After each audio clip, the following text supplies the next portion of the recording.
Hello my dear students, कैसे हैं आप लोग। उम्मीद करता हूं मस्त होंगे। आपकी पढ़ाई एकदम से मस्त चल रही होगी। आज फिर से हम अपनी पॉलिटी के शानदार लेक्चर की ओर चलते हैं। यहाँ से ढेरों क्वेश्चन पिछले एग्जाम में पूछे गए हैं और उन्हीं सब बातों का ध्यान रखते हुए आने वाले एग्जाम में संभावित क्वेश्चनों की ढेर लगा देंगे। कंसेप्ट के साथ साथ सभी के पीवाईक्यू साथ ही साथ सॉल्व कराएंगे। अच्छी बात यह है इस क्लास में कि आपको केवल कंसेप्ट और थ्योरी नहीं मिलेगी, साथ ही साथ प्रश्न उत्तर भी सॉल्व कराए जाएंगे। तो मेरे साथ लास्ट तक बने रहिएगा। उम्मीद करिएगा कि इस टॉपिक से आपके लिए चाहे प्री हो या मेंस हो कोई भी क्वेश्चन छूटने वाला नहीं है। पहला टॉपिक जो मेरा है, यहाँ मैं जो कंसेप्ट पढ़ाने वाला हूँ आज का, जो वो मेरा है भारतीय संविधान की प्रमुख विशेषताएं। आप देख भी रहे होंगे। हम बताएंगे आखिरकार भारतीय संविधान में फीचर क्या है। मैं नॉर्मली इंट्रोडक्शन की बात करूँ संविधान की, तो आप सबको पता है दुनिया का सबसे बड़ा लिखित संविधान किसका है, भारत का। ये भी अपने आप में एक विशेषता है, सबसे विस्तृत है, ये भी ध्यान रख लेना। इसे 2 वर्ष 11 माह और 18 दिन में क्या किया गया था, तैयार किया गया था। 26 नवंबर 1949 को हमने संविधान को तैयार कर लिया था, लेकिन उस दिन हमने केवल 16 आर्टिकल लागू किए थे, जैसे राष्ट्रपति के चुनाव से संबंधित, नागरिकता से संबंधित, ठीक है ना। इस तरह के आर्टिकल को हमने क्या किया था, उस समय लागू किया था। इसलिए 26 नवंबर को भारत में संविधान दिवस के रूप में क्या करते हैं, सेलिब्रेट करते हैं। फाइनली हमने अपना पूरा संविधान जो लागू किया था वो 26 जनवरी 1950 को किया था।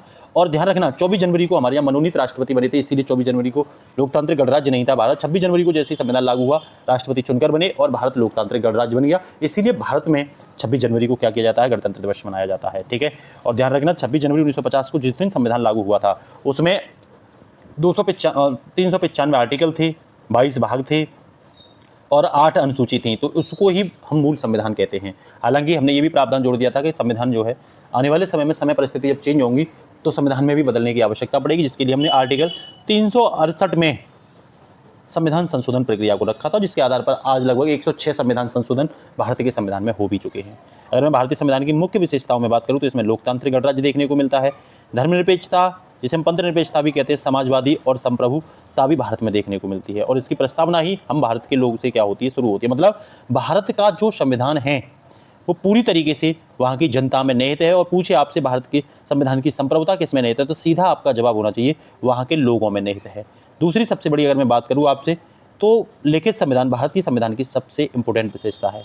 और यही नहीं, दुनिया का सबसे बड़ा लिखित संविधान है, ये भी ध्यान रख लेना।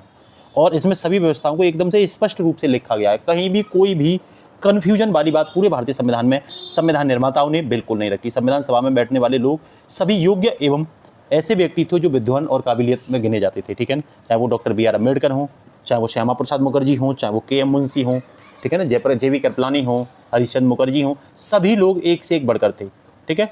तो हमने अपने संविधान में 395 अनुच्छेद, 22 भाग और 8 अनुसूचियाँ ऐड की थी। 26 जनवरी 1950 को इसे लागू किया था और यही संविधान के मूल कह सकते हैं, मूल संविधान का यही एक प्रकार से क्या था, प्रावधान था। समय समय पर जरूरत पड़ी 368 में संशोधन किया और संविधान को आगे बढ़ाते चले गए। कह सकते हैं लिखित संविधान होने के कारण इसमें किसी भी विषय पर स्पष्टता और निश्चितता स्पष्ट देखने को मिलती है। ये भारतीय संविधान की सबसे बड़ी क्या थी, खूबसूरती थी। अगर मैं वही बात करूं संघीय विशेषता की, तो फेडरल, भारत का हालांकि फेडरल नहीं है, ये अमेरिका का संविधान है। भारतीय संविधान में यूनियन शब्द लगा हुआ है। क्या यूनियन? भारतीय संविधान क्या है, यूनियन है। मतलब भारतीय संविधान राज्यों के समझौते से नहीं बना है, खुद भारत ने आगे चल कर के राज्यों को बनाया है।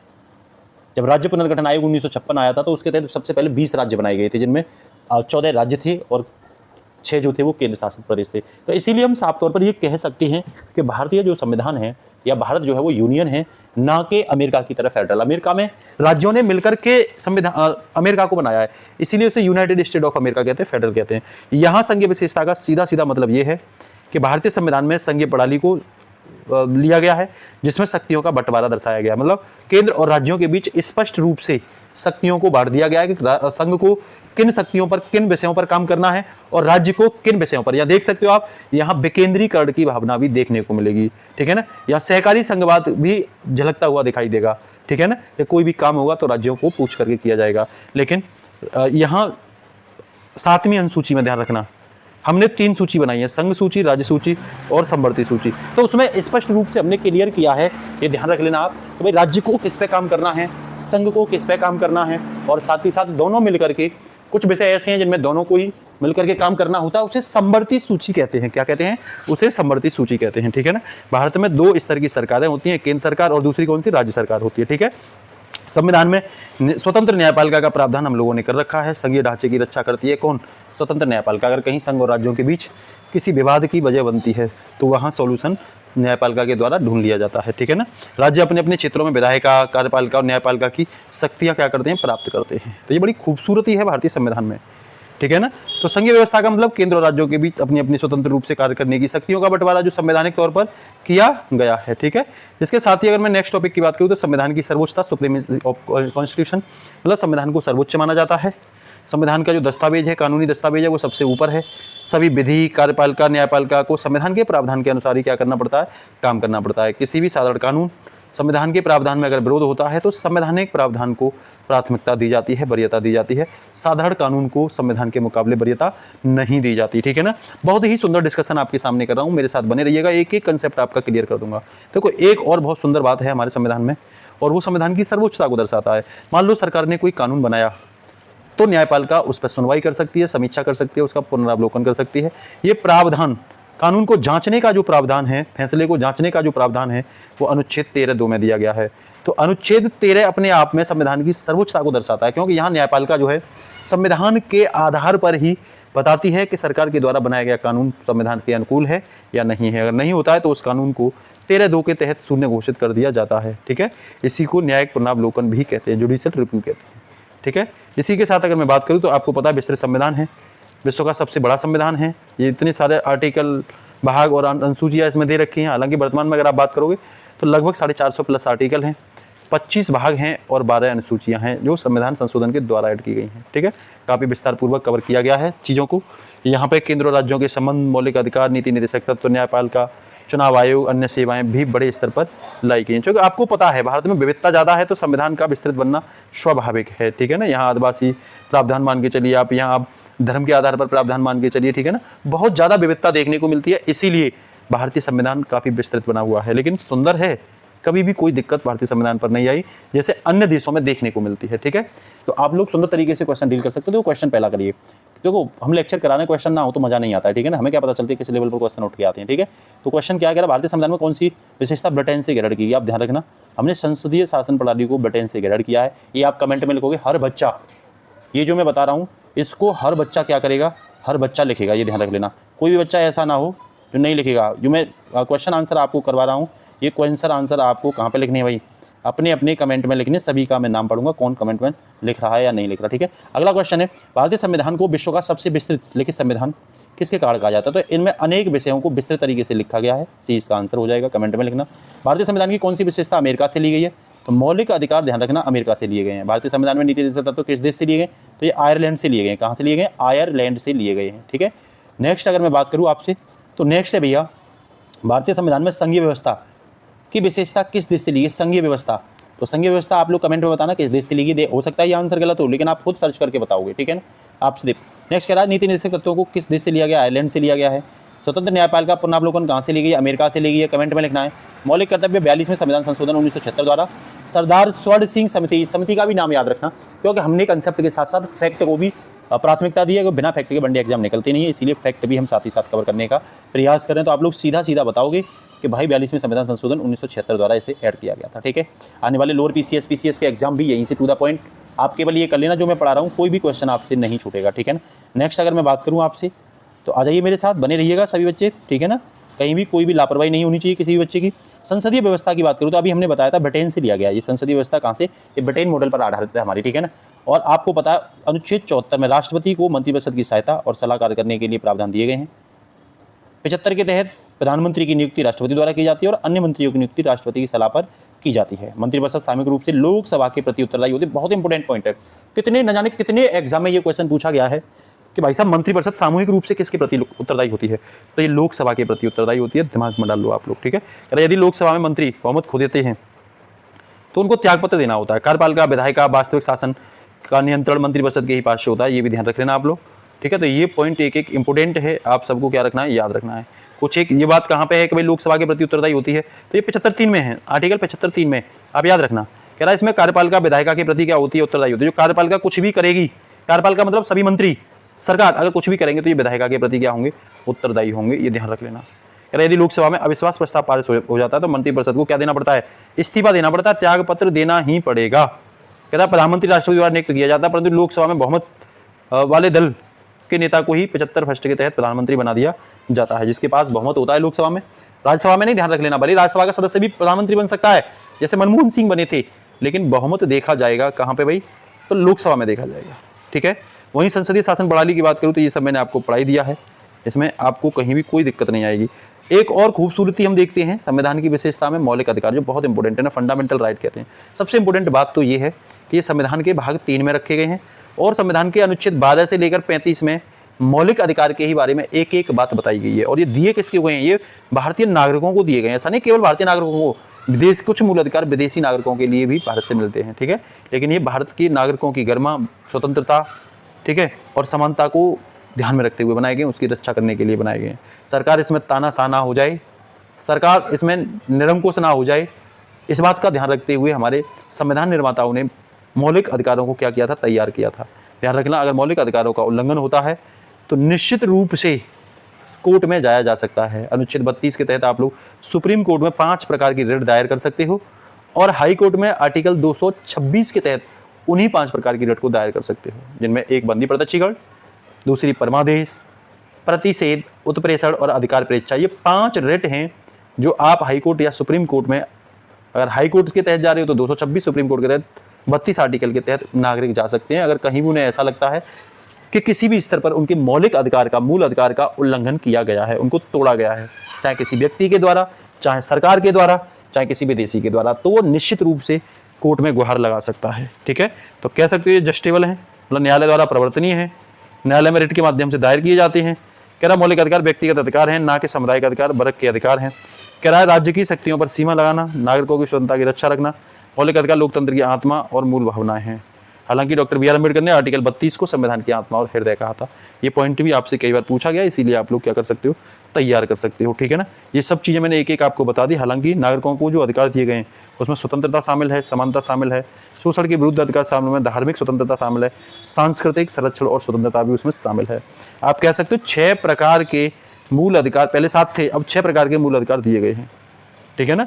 और नेक्स्ट ये भी बोला गया राज्य द्वारा साधारण कानून बनाकर इन्हें समाप्त नहीं किया जा सकता, लेकिन संविधान संशोधन द्वारा इनमें परिवर्तन, आर्टिकल 368 का प्रयोग करके इनमें परिवर्तन भी किया जा सकता है, ठीक है। वहीं मैं आपसे बात करूं कौन से 6 प्रकार के हैं, तो देखो, एक समानता का अधिकार है जो आर्टिकल 14 से लेकर के 18 तक है, एक स्वतंत्रता का अधिकार है जो 19 से लेकर के 22 तक है, एक शोषण के विरुद्ध अधिकार है जो 23 और 24 है, एक धार्मिक स्वतंत्रता का अधिकार है जो 25 से 28 तक है, एक सांस्कृतिक और शैक्षणिक, ये अल्पसंख्यकों के लिए है, आर्टिकल 29 और 30, और एक संवैधानिक उपचार का अधिकार आर्टिकल 32 में। 7वां बता रहा था आपसे संपत्ति का अधिकार, वो आर्टिकल 31 में था, उसे हटा दिया गया है। 44 में संविधान संशोधन 1978 द्वारा उसे आर्टिकल 300 का या ए में कानूनी अधिकार, विधिक अधिकार बना दिया गया है। तो आप इस बात का भी क्या रखोगे? ध्यान रखोगे, ठीक है भाई। इसमें लिखा भी गया प्रारंभ में 7 मौलिक अधिकार थे, 44 में संविधान संशोधन 1978 द्वारा आर्टिकल 31 को हटा करके 300 का में क्या कर दिया? ऐड कर दिया है। तो ये निश्चित रूप से स्वतंत्रता, समानता, न्याय और गरिमा की क्या देते हैं? गारंटी देते हैं, और एक सुंदर लोकतंत्र की स्थापना के बारे में क्या करते हैं? बात करते हैं, ठीक है ना। वहीं अगर मैं आपसे बात करूं डीपीएसपी की, राज्य की नीति निर्देशक, तो ये सबसे मुख्य बात ये है कि ये सरकार को दिए गए हैं। सरकार को क्यों दिए गए हैं? कि सरकार अगर कोई राज्य के लिए कानून बनाती है तो इनमें उतनी अच्छी बातें रखी गई हैं राज्य के नीति निर्देशक तत्वों में, जिन्हें directive principle and state policy कहते हैं। इनमें इतनी अच्छी बातें की गई हैं कि भाई लोगों का ज़्यादा से ज़्यादा कल्याण हो, क्योंकि इसका उद्देश्य ही ये है वेलफेयर स्टेट बनाना, लोक कल्याणकारी राज्य की स्थापना करना एकमात्र उद्देश्य है। हालांकि जो मौलिक अधिकार हैं वो राजनीतिक लोकतंत्र की स्थापना करते हैं, लेकिन अगर मैं आपसे बात करूं राजनीतिक नीति निर्देशक तत्वों की, डीपीएसपी भी कहते हैं इनको, ये आर्थिक और सामाजिक लोकतंत्र की स्थापना करते हैं। हालांकि ये सामाजिक, आर्थिक और राजनीतिक न्याय को बढ़ावा देते हैं, न्याय, लेकिन लोकतंत्र की बात करें तो सामाजिक आर्थिक लोकतंत्र की। ये संविधान के भाग 4 में है, आर्टिकल 36 से 51 डीपीएसपी हैं, राज्य की नीति निर्देशक तत्व हैं। इनका उल्लंघन होगा तो आप कोर्ट में नहीं जा सकते, मतलब ये कोर्ट के द्वारा, न्यायपालिका के द्वारा प्रवर्तनीय नहीं है, जबकि मूल अधिकार का उल्लंघन होने पर आप लोग कोर्ट में जा सकते थे, ठीक है। तो सीधा सीधा मैं कह सकता हूँ ये लोक कल्याणकारी राज्य की स्थापना के लिए जरूरी माने जाते हैं, क्योंकि इसमें आर्थिक समानता, शिक्षा, लोक स्वास्थ्य, ग्रामीण पंचायतों का गठन, समान कार्य के लिए समान वेतन, पर्यावरण संरक्षण से संबंधित अन्य और भी महत्वपूर्ण मुद्दे इसमें क्या किए गए हैं? ऐड किए गए हैं। नीति निर्देशक तत्व में मैंने आपको बता दिया है कि नीति निर्देशक तत्व जो है वो किस किस आर्टिकल में है, किस चीज़ की बात करते हैं, मतलब 26 से 51 में है। ये सब मैंने आपको डिस्कशन कर दिया और वही सब इसमें बताने की क्या की गई है, बात की गई है।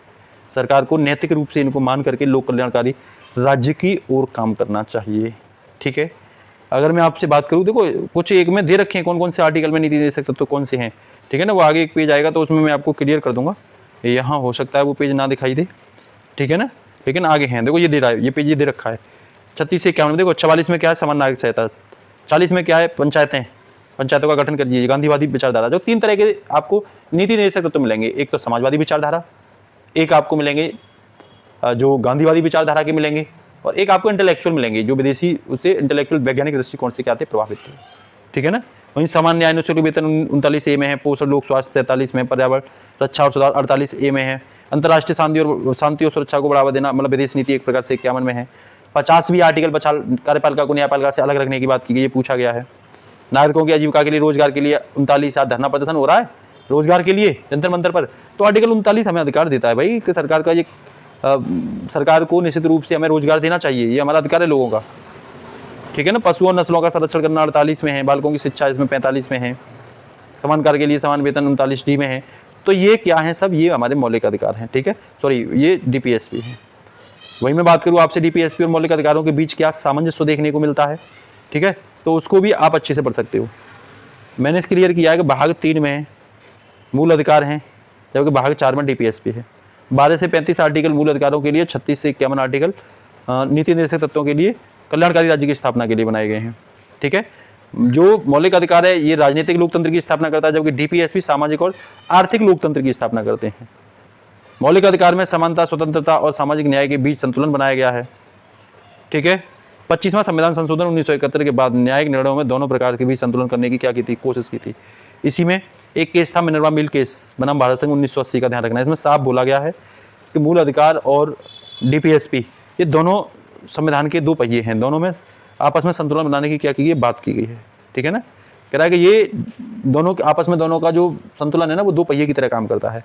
केशवानंद भारती ने स्पष्ट बोला है कि इसने मूल ढांचे का सिद्धांत दिया था। ठीक है ना, क्या मूल ढांचे का, और इसने भी कहा था मूल संरचना सिद्धांत और मौलिक अधिकार DPSP में संतुलन के बाद ही क्या होंगे, प्राप्त होते हैं, ऐसा समन्वय की बात की गई है। ठीक है ना, आप सबको पता है, देखो 12 से 35 में जो दे रखा है वो मौलिक अधिकार दे रखे हैं, भाग 3 में 36 से 51, भाग 4 में राज्य के नीति निर्देशक तत्व दे रखे हैं।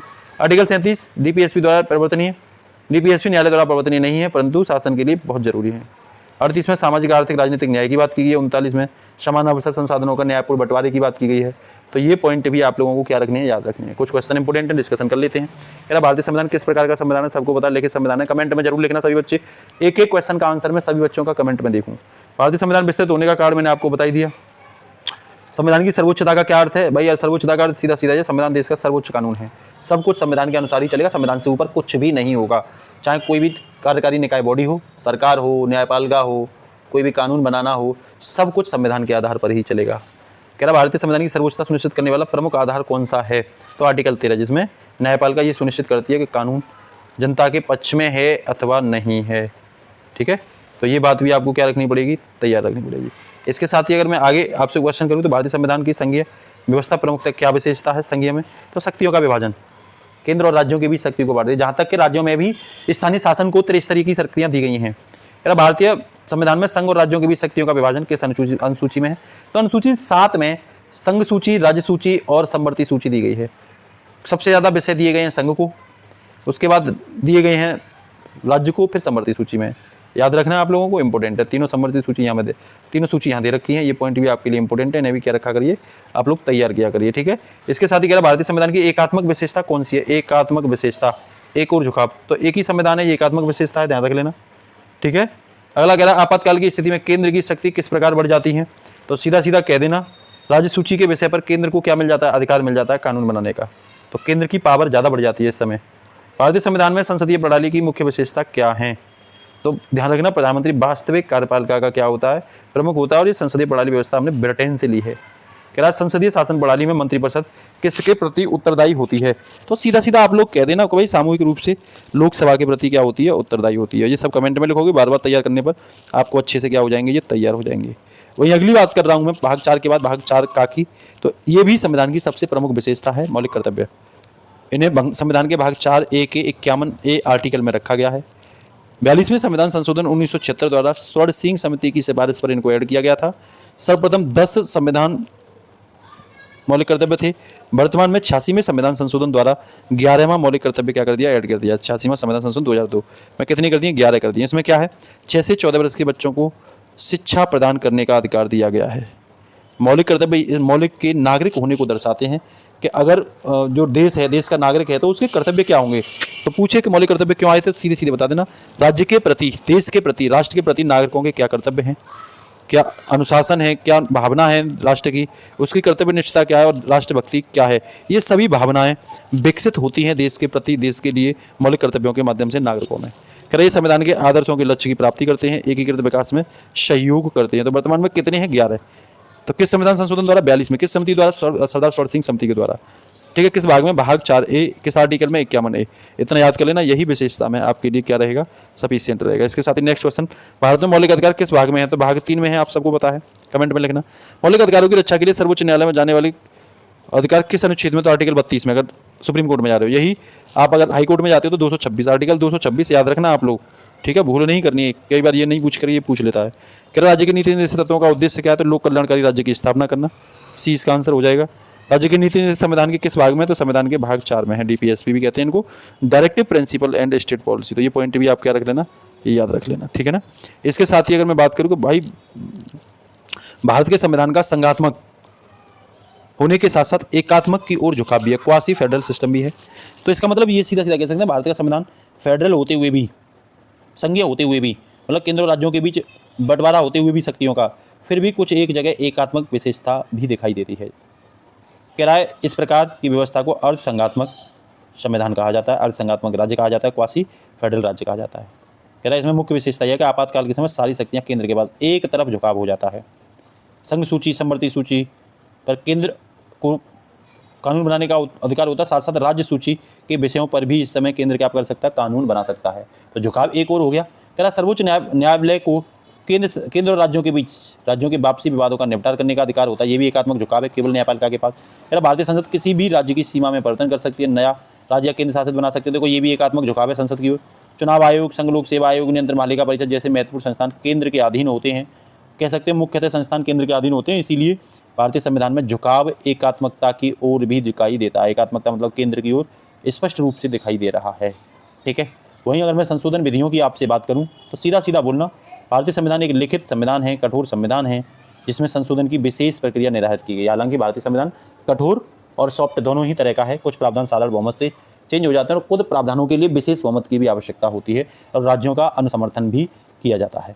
हालांकि संविधान संशोधन प्रक्रिया आपको पता है आर्टिकल 368 में रखी गई। आप लोग ये बताओगे किस भाग में है ये आर्टिकल 368, किस भाग में? कमेंट में लिखना। कह रहा संशोधन विधेयक लोकसभा या राज्यसभा किसी भी सदन में प्रस्तुत किए जा सकते हैं।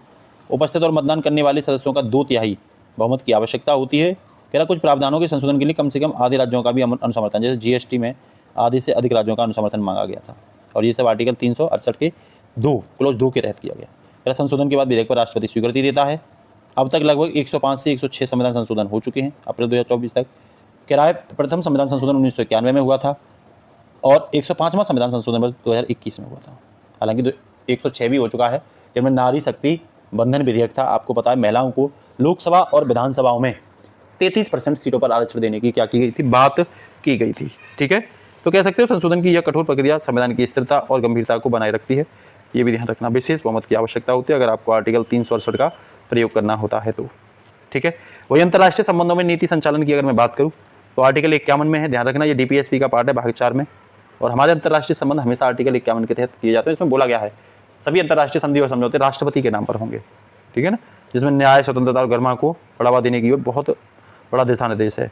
कह रहा है यह नीति भारत को मानवता की सेवा, विश्व शांति, सुरक्षा, सह अस्तित्व की भावना को बढ़ावा देने के लिए क्या करती है? प्रेरित करती है।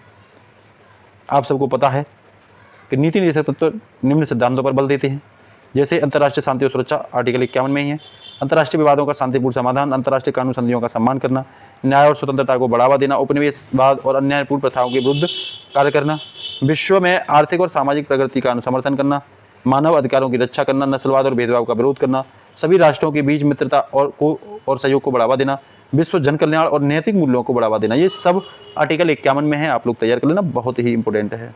कह सकते हो विदेश के प्रति भारत का नैतिक दायित्व, नैतिक दिशा निर्देश जो मानव सेवा के लिए क्या करता है? प्रेरित करता है, जिसमें शांति, सुरक्षा, स्वतंत्रता, न्याय और सह अस्तित्व भी क्या होते हैं? शामिल होते हैं, ठीक है। अब मैं वही न्यायिक प्रलामावलोकन की बात करूँ तो ये सुप्रीम कोर्ट को दिया गया है। कह रहा न्यायिक प्रलामावलोकन भारतीय संविधान की एक महत्वपूर्ण विशेषता है। इसमें अंतर्गत उच्च न्यायालय, हाई कोर्ट, उच्चतम न्यायालय, सुप्रीम कोर्ट को शक्ति प्रदान की गई है कि वे किसी भी विधि, कार्यपालिक के कार्य या संविधान संशोधन के प्रावधानों के विरुद्ध अपना अमान्य घोषित कर सकते हैं। उसकी समीक्षा करके अगर ये पाया जाता है कि ये संविधान के खिलाफ है तो उनको अवैध घोषित कर सकते हैं, अमान्य घोषित कर सकते हैं, ठीक है ना। और ये शक्ति आर्टिकल 13 में दी गई है, उसी कानून को शून्य घोषित कर सकते हैं। और ये मैंने आपको बताई थी 5 प्रकार की रेट, ये वही रेट यहाँ क्या कर ली गई है, शामिल कर ली गई है। ठीक है। आपातकालीन प्रावधानों की अगर मैं बात करूँ आपसे, तो भारत में 3 प्रकार की इमरजेंसी लगती हैं, आपातकाल लगती हैं, जिनमें राष्ट्रीय आपातकाल आर्टिकल 352 में है, और राज्य आपातकाल जिसे राष्ट्रपति शासन भी कहते हैं, ये आर्टिकल 356 365 में है। वित्तीय आपातकाल आर्टिकल 360 में है। 352 में राष्ट्रीय आपातकाल है। ये 3 स्थिति में लगता है, युद्ध की स्थिति में, बाहरी आक्रमण की स्थिति में और सशस्त्र विद्रोह की स्थिति में लगता है। ये भी संविधान की एक विशेषता है। राष्ट्रीय आपात की घोषणा राष्ट्रपति द्वारा की जाती है, संसद स्वीकृति आवश्यक होती है। राज्य आपातकाल या राष्ट्रपति शासन अनुच्छेद 356 के तहत लगाया जाता है, जब राज्य में संवैधानिक तंत्र क्या हो जाता है, विफल हो जाता है। वित्तीय आपातकाल 360 के तहत लगता है, जब किसी भाग में वित्तीय स्थिरता और साख को संकट हो। आपातकालीन स्थितियों में केंद्र सरकार को असाधारण शक्तियां क्या हो जाती हैं, प्राप्त हो जाती है, एकात्मक की ओर झुकाव हो जाता है। कह सकते हैं जब इमरजेंसी देश में लगी होती है तो केंद्र मजबूत हो जाता है।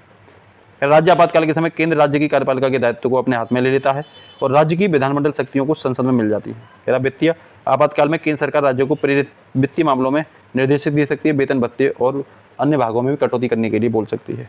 तो 3 आप ध्यान रखना आर्टिकल, राष्ट्रीय आपातकाल 352 से 54, राज्य आपातकाल 356 से 59। हालांकि 365 में भी है, ये 365 में वो है जब केंद्र ने कोई कानून बनाया और राज्यों को उसका पालन करने के लिए बोला और राज्य उसका पालन नहीं कर रहे, तो ये मान लिया जाता है कि राज्य में राष्ट्रपति शासन लगा दिया जाएगा। ठीक है ना। वित्तीय आपातकाल 360 में है, आप सबको पता ही है।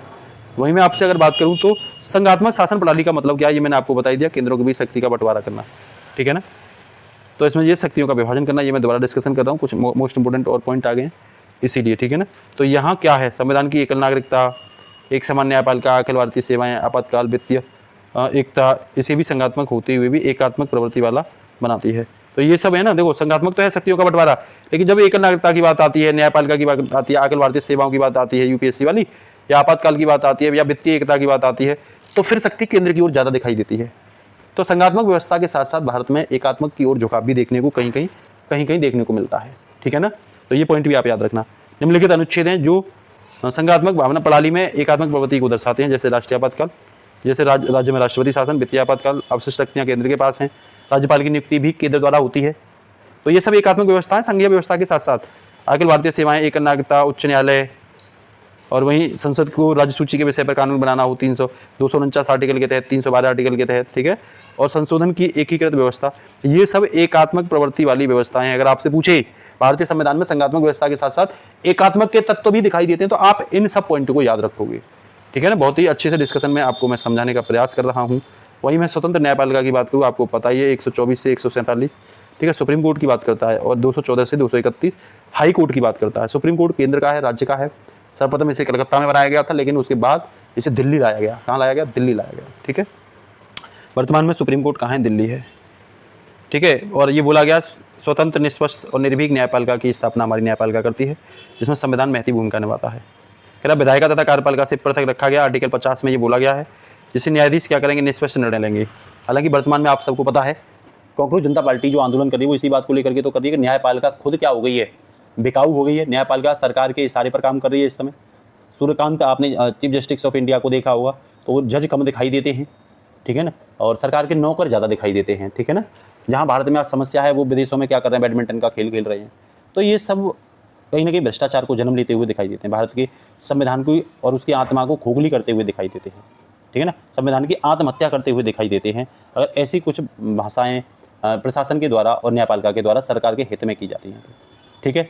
वहीं कह रहा है न्यायाधीश की नियुक्ति, कार्यकाल, वेतन संबंधी प्रावधान की स्वतंत्रता सुनिश्चित करते हैं। न्यायपालिका को संविधान का संरक्षक माना जाता है, मौलिक अधिकारों का रक्षक माना जाता है, और हाई कोर्ट और सुप्रीम कोर्ट में आप रिट जारी कर सकते हो। ये भी न्यायपालिका को अधिकार मिला हुआ है नागरिकों की सुरक्षा के लिए। डॉक्टर BR अम्बेडकर ने आर्टिकल 32 को संविधान की हृदय और आत्मा कहा था। ये सब आर्टिकल मैंने आपको बता ही दिए हैं, डिस्कशन कर ही दिए हैं। आर्टिकल 50 भी कर दिया, न्यायपालिका को कार्यपालिका से पृथक करना बताता है उसमें। ठीक है ना। इसके साथ ही अगर मैं नेक्स्ट बात करूँ आगे की ओर, तो स्वतंत्र न्यायपालिका में ये सब मैंने आपको डिस्कशन कर ही दिया है। ठीक है। धर्मनिरपेक्ष राज्य की ये संविधान की कौन सी विशेषता है? बिल्कुल, भारतीय संविधान ने साफ तौर पर कर दिया कि राज्य का कोई भी धर्म नहीं होगा। राज्य धर्मनिरपेक्ष होगा, मतलब पंथ निरपेक्ष होगा। राज्य का अपना कोई व्यक्तिगत धर्म नहीं होगा। व्यक्ति विशेष का धर्म हो सकता है, लेकिन सरकार का कोई भी धर्म नहीं होगा। ठीक है। ये साफ तौर पर बोला है। 42वें संविधान संशोधन 1976 द्वारा धर्मनिरपेक्ष शब्द को हटा करके पंथ निरपेक्ष शब्द जोड़ा गया था, सेकुलरिज्म स्टेट। आज जो लोग हिंदू राष्ट्र का हल्ला काटते हैं, उनको ये पता होनी चाहिए संविधान में साफ तौर पर बोला गया है कि भाई सरकार का धर्म से कोई मतलब नहीं है। भारत को पंथ निरपेक्ष बनाया गया है, ना कि कोई स्पेशल धर्म का कोई राष्ट्र बनाया गया है। तो संविधान जब किसी भारत को किसी भी धर्म के प्रति एकात्मक झुकाव नहीं देता है, तो फिर कैसे भारत को हिंदू राष्ट्र बनाया जा सकता है? ठीक है, तो नहीं बनाया जा सकता। या तो संविधान को खत्म करना पड़ेगा, तब हिंदू राष्ट्र बनाना पड़ेगा, तो बन सकता है। अदरवाइज अगर संविधान है तो फिर हिंदू राष्ट्र बनना असंभव ही है। ठीक है ना, पॉसिबल ही नहीं, इम्पॉसिबल है। तो सीधा सीधा कह रहा है कि राज्य सभी धर्मों के प्रति समान आदर समान व्यवहार रखेंगे, किसी भी धर्म का पक्ष या विरोध नहीं करेंगे। धर्म की स्वतंत्रता नागरिकों का एक मौलिक अधिकार है। अनुच्छेद 25 से 28 नागरिकों के धर्म की स्वतंत्रता, धार्मिक संस्थाएं प्रबंधन, धार्मिक शिक्षा। ये भी बोला गया है कि राज्य किसी नागरिक के साथ जाति, धर्म, लिंग, जन्म स्थान के आधार पर कोई भेदभाव नहीं करेगा। साफ तौर पर वहाँ ये बोला गया है। एसआर बॉम्बे केस 1994 जो आया था, उसमें धर्मनिरपेक्षता भारतीय संविधान की मूल संरचना का भाग बताया था। पूछ लेगा धर्मनिरपेक्षता को या पंथ निरपेक्षता को भारतीय संविधान की मूल संरचना का भाग किस संशोधन में, किस केस में बताया गया था? तो एसआर बॉम्बे केस 1994 में बताया गया था। साफ तौर पर यहां बोला गया, अनुच्छेद 14 कानून के समझ समानता देता है। 15 में धर्म के आधार पर कोई भेदभाव नहीं किया जाएगा। 25 में अंतरात्मा की स्वतंत्रता तथा धर्म की स्वतंत्रता की बात की गई है। 26 में धार्मिक संप्रदायों को अपने धार्मिक मामलों में प्रबंधन करने की स्वतंत्रता दी गई। 27 में किसी भी विशेष धर्म के प्रचार प्रसार करने हेतु बाध्य नहीं किया जाएगा, कोई टैक्स वैक्स नहीं लिया जाएगा। अनुच्छेद 28 के तहत शैक्षणिक संस्थाओं में धार्मिक संबंधी प्रावधान की क्या की गई है, बात की गई है। तो हमारा संविधान धर्मनिरपेक्षता को, ये सेकुलर स्टेट जिसे कहते हैं, कोई विशेष धर्म को प्रावधान नहीं करता है, सभी धर्मों के साथ समान व्यवहार लाने का क्या करता है, प्रयास करता है।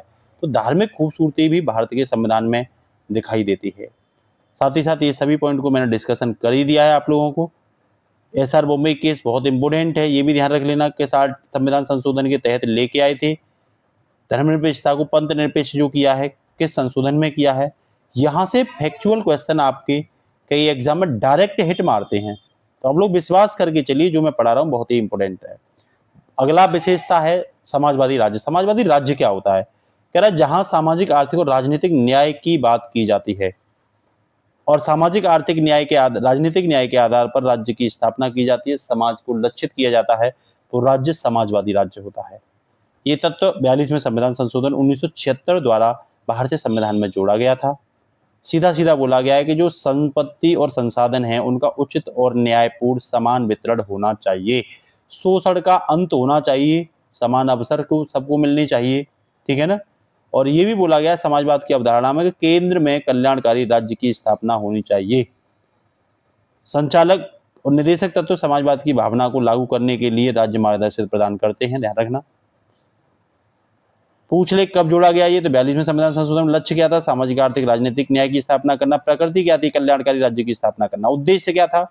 समानता लाना, न्याय देना और शोषण का अंत करना। सिद्धांत कहाँ मिलेंगे? तो राज्य की नीति निदेशक तत्व डीपीएसपी में इसके सिद्धांत आपको देखने के लिए मिलेंगे। भाई लोकतांत्रिक गणराज्य क्या होता है? अगली विशेषता की अगर मैं बात करूं तो डेमोक्रेटिक रिपब्लिक पहले ही बता चुका हूं मैं। जिस राष्ट्र का प्रमुख जनता के द्वारा चुन करके बनता है, ना कि मनोनीत बनता, वो राष्ट्र गणराज्य होता है। लोकतांत्रिक गणराज्य जहां लोगों के द्वारा चुन करके सरकारें बनती है, लोकतांत्रिक गणराज्य होता है। ब्रिटेन में राजा को ऐसे ही बनाया जाता है, वो लोकतांत्रिक नहीं, वो राजतांत्रिक है। ठीक है, ये ध्यान रखना आप लोग। भारत लोकतांत्रिक गणराज्य है। ठीक है, तो कह रहा भारत शासन प्रणाली में लोकतांत्रिक व्यवस्था है जहां जनता के द्वारा चुने गए प्रतिनिधि के माध्यम से सरकार संचालित होती है। राष्ट्रपति राज्य का संवैधानिक प्रमुख होता है, जिसका चुनाव निर्वाचक मंडल द्वारा किया जाता है। राष्ट्रपति जनता का प्रतिनिधि होता है, संविधान का संरक्षक होता है। भारत एक गणराज्य है, अर्थात राज्य का प्रमुख वंशानुगत नहीं है बल्कि निर्वाचित है। ये विशेष पॉइंट है। 26 जनवरी 1950 को हमारे राष्ट्रपति डॉक्टर राजेंद्र प्रसाद चुन करके बने थे, इसलिए भारत 26 जनवरी 1950 को गणतंत्र बनाता है, इसीलिए 26 जनवरी को ही गणतंत्र दिवस मनाते हैं, रिपब्लिक डे मनाते हैं। ठीक है, नेक्स्ट, भारतीय राष्ट्रपति निश्चित कार्यकाल होता है 5 वर्ष के लिए। आर्टिकल 54, 55, 56 ये इसी से संबंधित है, ध्यान रखना। और बेसिक पॉइंट आपको सब पता है, ये तैयार कर लेना आप लोग। ठीक है, सीधा बोला है भारत में राष्ट्रपति नामात्र का प्रमुख होता है, जबकि वास्तविक कार्यकाल का प्रमुख प्रधानमंत्री और मंत्रिपरिषद होती है, ये ध्यान रख लेना भारत की संघीय संसदीय व्यवस्था में। सार्वभौमिक वयस्क मताधिकार की अगर मैं आपसे बात करूं तो भारतीय संविधान कह रहा प्रत्येक नागरिक को धार्मिक, धर्म के आधार पर, जाति के आधार पर, ठीक है ना, संपत्ति, शिक्षा या वर्ग के आधार पर समान भेदभाव कह रहा है के आधार पर भेदभाव किए बिना मतदान करने का क्या देता है, अधिकार देता है। यहाँ ऐसा नहीं है लिंग के आधार पर कि स्त्री है पुरुष है आपको अधिकार नहीं है वोट डालने का। यहाँ ऐसा भी बिल्कुल नहीं है कि आपकी उम्र 18 वर्ष से ऊपर है तो आपको वोट नहीं डालने दिया जाएगा। केवल आप पागल दिवालिया नहीं होनी चाहिए, इतना बस इसमें इंपॉर्टेंट है, याद रखना है आपको। पहले उम्र 21 वर्ष थी वोट डालने की, 61वें संविधान संशोधन द्वारा ये एज जो है ना 18 वर्ष कर दी गई थी। ये क्वेश्चन कई बार पूछा गया है।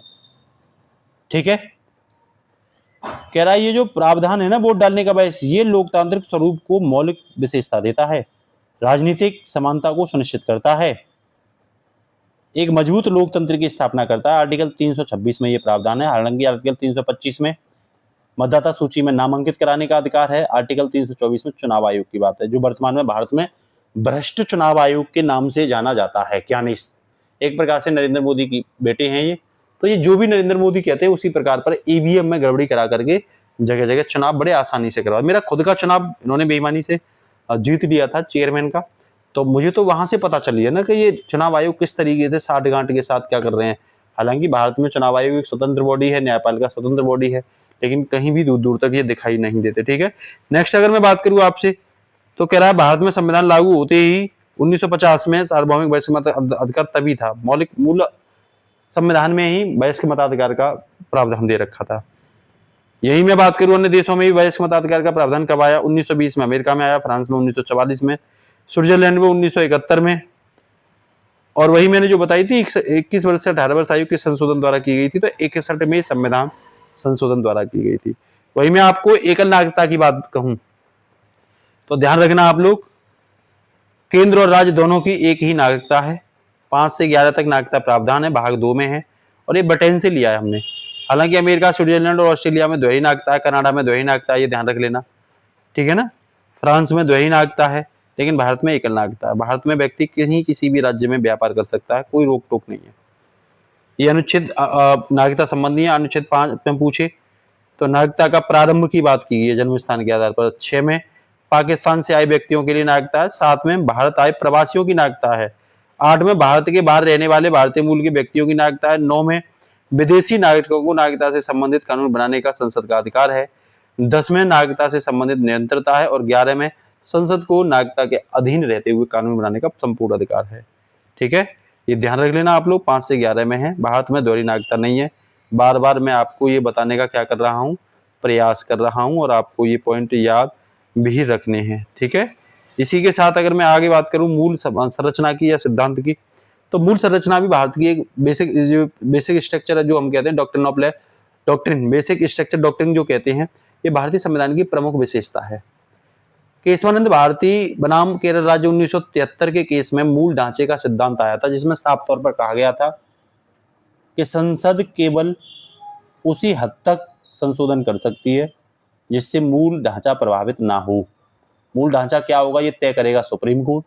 मूल ढांचे में जो जो प्रावधान रखे गए हैं संसद वहां संशोधन नहीं करेगी। ये 1973 में केशवानंद भारती केस में मूल ढांचे का सिद्धांत आया था। कई बार पूछ लेगा स्वतंत्र एवं निष्पक्ष चुनाव कराने की बात किसमें की गई थी, तो इंदिरा गांधी बनाम राजनारायण केस 1975 में। मिनर्वा मिल्स केस में क्या बोला था, सीमित संशोधनों की शक्ति मूल संरचना के अंतर्गत आएगी। तो ये ध्यान रख लेना, मूल ढांचा सिद्धांत केशवानंद भारती केस में आया था 1973 में, ये भी आपको याद रखना पड़ेगा। कह रहा है इस निर्णय में 13 न्यायाधीशों ने फैसला किया था।